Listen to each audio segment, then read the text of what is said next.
Ever sent an email and immediately regretted it? Well, don't worry, Gmail has an undo send feature to save you. In this quick tutorial, I'll show you how to unsend an email in Gmail.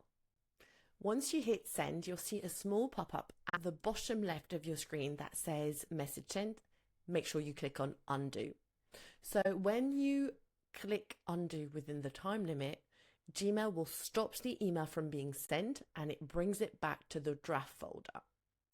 Now you can adjust how long you have to unsend an email. To do that, go to settings and then click the See All settings.